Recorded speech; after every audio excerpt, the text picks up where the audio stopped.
नमस्कार, मैं हूं संजय भाटिया और आप देख रहे हैं लोकमत हरियाणा न्यूज। पिछले कुछ दिनों से स्वतंत्रता सेनानी Pandit Shriram Sharma park open theatre मामले को लेकर जिस प्रकार से राजनीति शहर में गरमाई हुई है, कुछ लोग जिला नगर परिषद के चेयरमैन जिले सिंह सैनी पर आरोप लगा रहे हैं। आज उन आरोपों का जवाब देने के लिए जिले सिंह सैनी, जो कि नगर परिषद झज्जर के अध्यक्ष हैं, वह मीडिया के सामने आए। उनके साथ स्वतंत्रता सेनानी Pandit Shriram Sharma park open theatre पुनर्निर्माण समिति के जो प्रधान हैं प्रमोद बंसल, वह भी उनके साथ थे। इसके अलावा एडवोकेट पंकज शर्मा भी मौजूद रहे। इन तीनों ने अपनी अपनी बात रखी। वहीं जिले सिंह सैनी ने कहा कि अगर वह इस पूरे मामले में, जो कि 1178 गज जमीन उन्होंने वक्फ बोर्ड से ली है, इसमें अगर किसी प्रकार की त्रुटि है, किसी प्रकार का अगर वह दोषी पाए जाते हैं, अगर लोगों को लगता है कि ये ज़मीन उन्होंने अपने नाम ली है, तो वह कोई भी सजा भुगतने के लिए तैयार हैं। जिले सिंह सैनी ने स्पष्ट तौर पर कहा कि उनकी छवि को खराब करने के लिए कुछ लोग आरोप लगा रहे हैं, कीचड़ उछाल रहे हैं। इसका समय आने पर जवाब दिया जाएगा। तो आइए सुनते हैं नगर परिषद के जो चेयरमैन हैं जिले सिंह सैनी, उन्होंने क्या कहा, संघर्ष समिति के प्रधान प्रमोद बंसल उन्होंने क्या कहा और एडवोकेट पंकज शर्मा ने क्या कहा। देखिए, पहले तो आप सभी को नमस्कार। आप सब पत्रबंधु छात्रकाल यहाँ आए, इसके लिए आपका बहुत बहुत आभार। कई दिन से एक विशेष विषय चला हुआ है पंडित श्रीराम शर्मा जी ओपन थिएटर के बारे में। तरह तरह की बातें सामने आ रही हैं, कुछ अखबार में आ रही हैं, कुछ किसी के माध्यम से आ रही हैं। सबसे पहले तो मैं आपको एक बात बताऊं कि ये जो जनहित है, ये 1977 में उस समय नगर पालिका के नाम है। 96 तक इसका किराया दिया गया, केवल 60 रुपये इसका किराया। उसके बाद इसके किराए को तत्कालीन जो भी अधिकारी रहे उन्होंने कैसे नहीं दिया वो तो वो बताएं। 2017 में इसके ऊपर वक्फ बोर्ड की तरफ से केस कर दिया गया कि भी आप हमारा इसको खाली किया। 2022 के आते आते नगर परिषद अपना केस हार गया। हमारा चुनाव 2022 जून में हुआ, केस अप्रैल में हार गए। हम जुलाई में नगर परिषद में गए। अगर हमारे से पहले किसी जो टर्म रहे हैं उनको किसी को पता हो, बात दूसरी। अभी भी जितने हमारे साथी हैं किसी को इस चीज़ के बारे में नहीं पता, हमें भी नहीं। जनवरी के आखिर में इसमें तोड़फोड़ की गई। जो एक तरह से सीढ़ियाँ वहाँ चबूतरा जो बैठने के लिए बनाया गया था, जब वो तोड़ा गया तो हमें भी एकदम बहुत एहसास हुआ। हालांकि मैं उस समय 3-4 दिन मेडिकल में था बीमार होने की वजह से, लेकिन पता लगा तो हमें तो ये भी नहीं पता था कि वास्तव में ये विषय क्या है। तो इतनी जनहिती इतनी थी, किसी को नहीं पता था। मैं तो कहता हूँ मेरे से पहले के भी 2-4 पार्षद भाई भी हैं जो 2-2, 3-3 योजना से हैं, शायद उनको भी नहीं पता था। और शहरवासियों को भी ज़्यादा लोगों को नहीं पता होगा कि ये कितनी ज़मीन थी।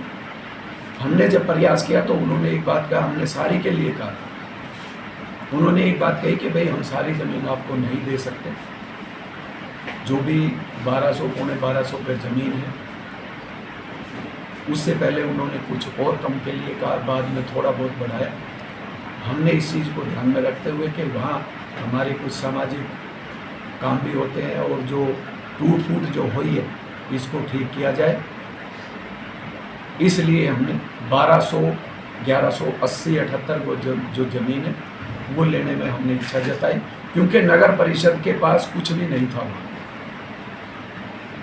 अब कुछ लोगों का ये मत है कि भाई आपने क्यों ले ली। देखो, मैं एक बात कहता हूँ, हम वहाँ जाके खड़े हुए, हमने 1200 पौने 1200 गज ज़मीन वो ली है।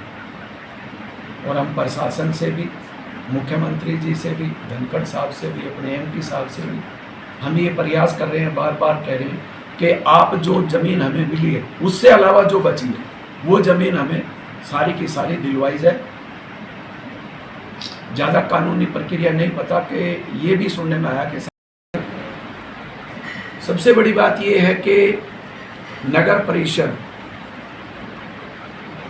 के पास ये जगह जा चुकी थी और नगर परिषद के ही ये नाम रही है। मैं तो एक बात पूछना चाहूँगा कि उन लोगों की क्या सोच थी जबकि इसके केवल 60 रुपये पर मंथ का किराया था, यानी कि लगभग 12×6 = 720 25 रुपये जो भी हुआ। उनने केस लड़ने वाले जो हमारे वकील थे उनके ऊपर इतना पैसा लगा दिया, इस जमीन का किराया भरने के लिए जो कम पैसे पड़ते थे वो नहीं किया गया। तो ये मंसूबा जो उनका था ये शुरुआत से गलत था।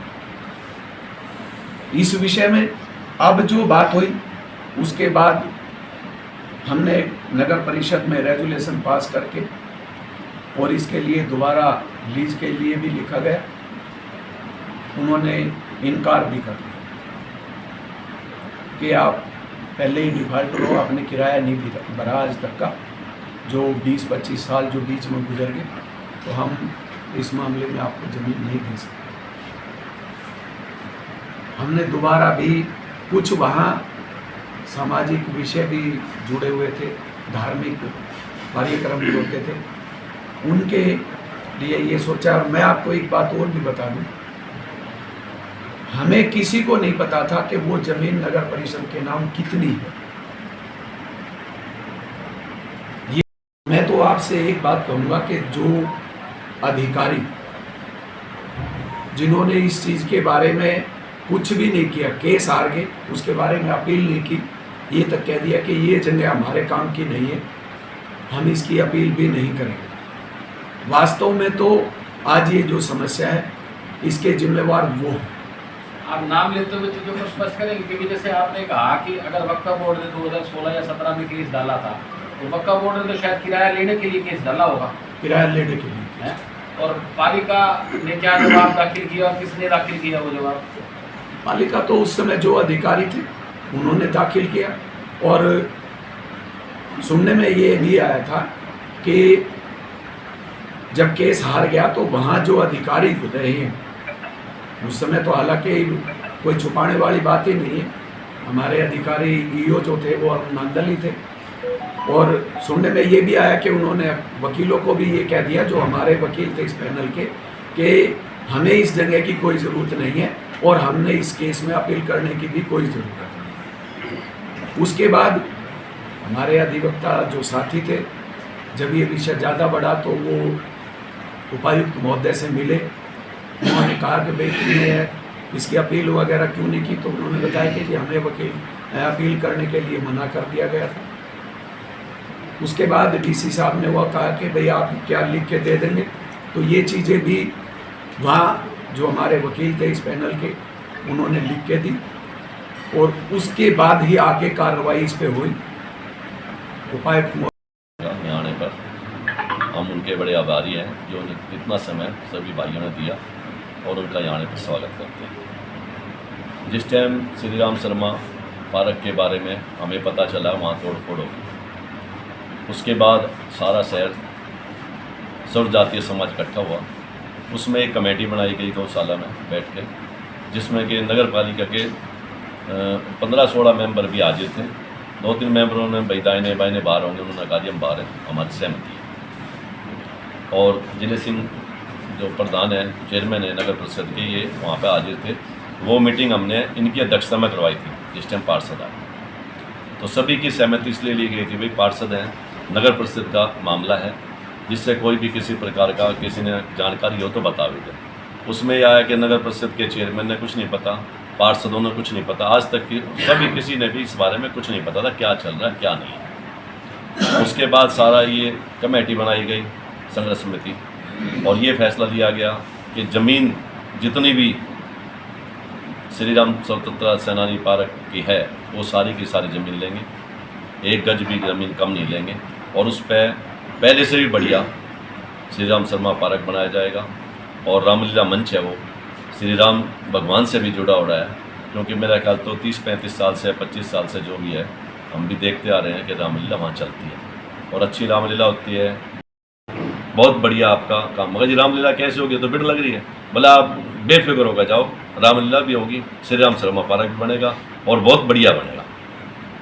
बाकी उसके बाद भी हम चुप नहीं रहे, क्योंकि एक बिड तो सामने दिखाई दे रही थी कि भी ये तो ज़मीन चली जाएगी, फिर क्या है, एक बार बिड हुई है, रोज जिसके नाम होगी, फिर तो पता नहीं कितने आदमी जुड़ जाएंगे।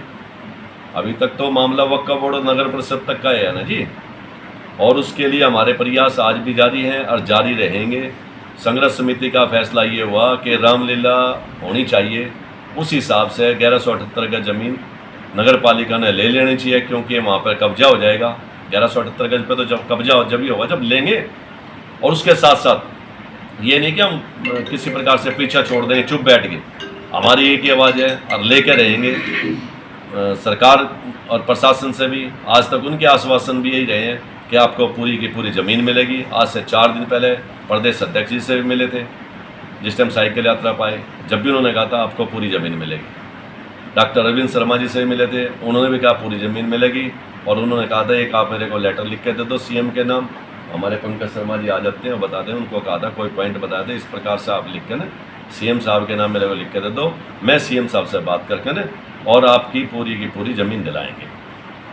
तो यही है भाई, अगर संघर्ष समिति का तो यही फैसला है कि भी ये ज़मीन ले लेनी चाहिए, जिससे कि रामलीला मंच वहाँ पर चले और जहाँ पर हमारे 100, 200, 500, 1000, 2000 आदमी बैठने की जगह बनेगी, तो हम आगे भी पूरा का पूरा शहर जुड़ाव रहेगा, तो इस ज़मीन को लेने में कामयाब रहेगी। उससे पहले भी 1-2 मीटिंग हुई संघर्ष समिति की, तो उसमें रामलीला मंच वाले भी आए हुए थे। उसको शहर में भी एक आवाज़ है, रामलीला जरूर होनी चाहिए।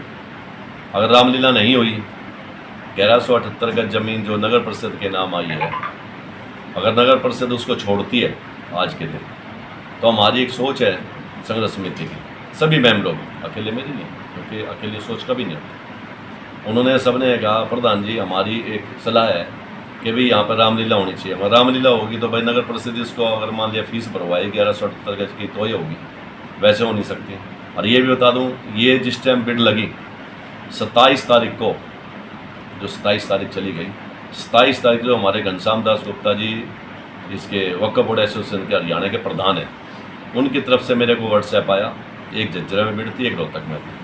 वो मेरे पास जो भी चीज़ होती है, क्योंकि मैं वक्फ बोर्ड एसोसिएशन रेंट का प्रधान हूँ, इसलिए वो मेरे पास संदेश भेज देते हैं, भाई तुम्हारी कोई अगर कोई डिस्प्यूटेड है तो मेरे को बता दो, कोई आमतौर पर चल रहा है किसी का, तो उसमें हम क्या करेंगे।